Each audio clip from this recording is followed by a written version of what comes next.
Levy ग्रंथ शुद्ध अशुद्ध भोजन अध्याय 11 चौपाए पशु। प्रभु ने मूसा और हारून से कहा, इज़राइलियों से कहो कि पृथ्वी पर के सब पशुओं में जो पशु फटे खुर वाले और पागुर करने वाले हैं उन्हें तुम खा सकते हो, परंतु केवल पागुर करने वालों या केवल फटे खुर वालों को तुम नहीं खा सकते हो। तुम ऊंट को अशुद्ध मानोगे, वो पागुर तो करता है परंतु उसके खुर फटे नहीं होते। तुम चट्टानी बिज्जू को अशुद्ध मानोगे, वो पागुर तो करता है परंतु इसके खुर फटे नहीं होते। तुम खरगोश को अशुद्ध मानोगे, वो पागुर तो करता है परंतु उसके खुर फटे नहीं होते। तुम सूअर को अशुद्ध मानोगे, उसके खुर तो फटे होते हैं परंतु वो पागुर नहीं करता। तुम इन पशुओं का मांस नहीं खा सकते और इनकी लाशें छू नहीं सकते, ये तुम्हारे लिए अशुद्ध है। जलचर, सब जल जंतुओं में तुम इनको खा सकते हो। तुम उन सब को खा सकते हो जो पंख और शल्क वाले हैं, चाहे वे समुद्र में रहते हों चाहे नदियों में। बिना पंख और शल्क वाली मछलियां तुम घृणित समझोगे, चाहे वे समुद्र में रहें या नदियों में, चाहे वे छोटी हों या बड़ी। तुम इनको घृणित समझो और इस प्रकार की मरी मछली कभी नहीं खाओगे। तुम सब बिना पंख और शल्क वाले जल जंतुओं को घृणित समझो। पक्षी और पंख वाले कीड़े, पक्षियों में तुम इन्हें घृणित समझोगे और इन्हें नहीं खाओगे। गरुड़, हड़फोड़, कुरर, चील, सब प्रकार के बाज, सब प्रकार के कौवे, शुतुरमुर्ग, रात शिकरा, जल कुक्कुट, सब प्रकार के शिकरे, घुग्घू, हड़गीला, बड़ा उल्लू, उल्लू, हवासील, गिद्ध, लगभग सब प्रकार के बगुले, हुदहुद और चमगादड़।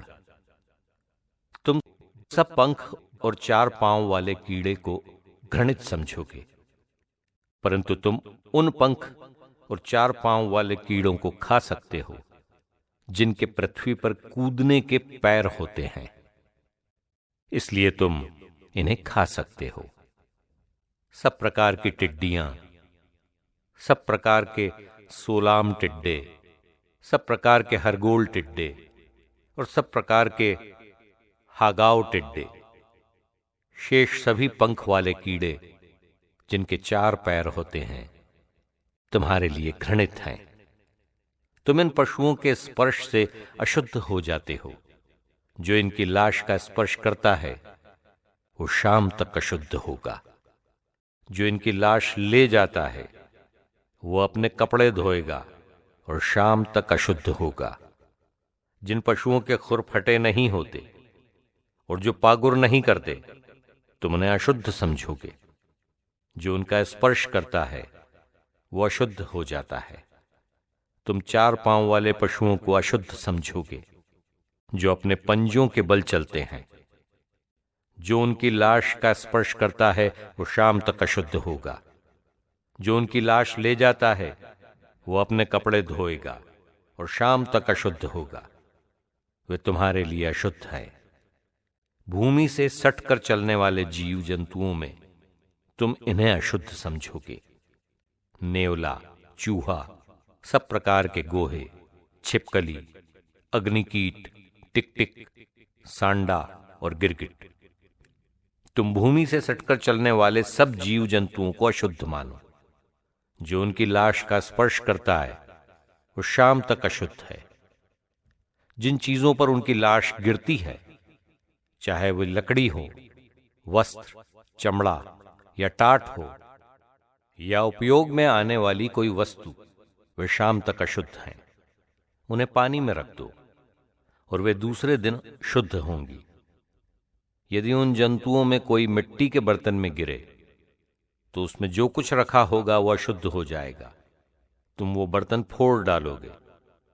जिस खाद्य पदार्थ पर इस प्रकार के बर्तन का पानी पड़े या उसमें जो पेय है वो अशुद्ध है।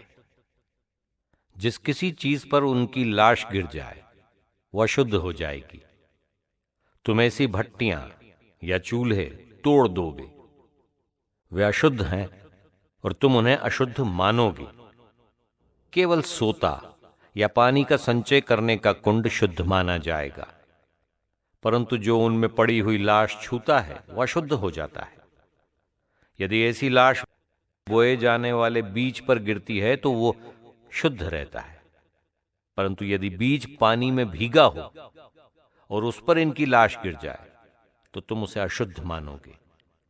यदि तुम्हारे खाद्य पशुओं में कोई मर जाता है तो उसे छूने वाला व्यक्ति शाम तक अशुद्ध है। जो उसका मांस खाएगा वो अपने कपड़े धोएगा और शाम तक अशुद्ध होगा। जो उसकी लाश ले जाएगा वो अपने कपड़े धोएगा और शाम तक अशुद्ध होगा। तुम भूमि पर रेंगने वाले सब जीव जंतुओं को घृणित समझोगे और उन्हें नहीं खाओगे, चाहे वे पेट के बल या 4 पांवों से या 4 से अधिक पांवों से चलते हों। तुम उन्हें घृणित समझोगे। इस प्रकार के जीव जंतुओं से अपवित्र मत बनो। तुम न तो स्वयं उनको छूकर अशुद्ध बनो और न अपने को उनके द्वारा अशुद्ध बनने दो। मैं प्रभु तुम्हारा ईश्वर हूं, इसलिए अपने आप को पवित्र करो और पवित्र बने रहो, क्योंकि मैं पवित्र हूं। तुम भूमि पर रेंगने वाले जीव जंतुओं से अशुद्ध मत बनो। मैं वो प्रभु हूं जो तुम्हें इसलिए मिस्र से निकाल लाया कि मैं तुम्हारा अपना ईश्वर बनूं। पवित्र बनो, क्योंकि मैं पवित्र हूं। पशुओं, पक्षियों, जलचरों और पृथ्वी पर रेंगने वाले जीवों के संबंध में नियम यही है। इससे सब लोग जान जाएं कि कौन पशु अशुद्ध और कौन शुद्ध है, कौन खाद्य है और कौन अखाद्य।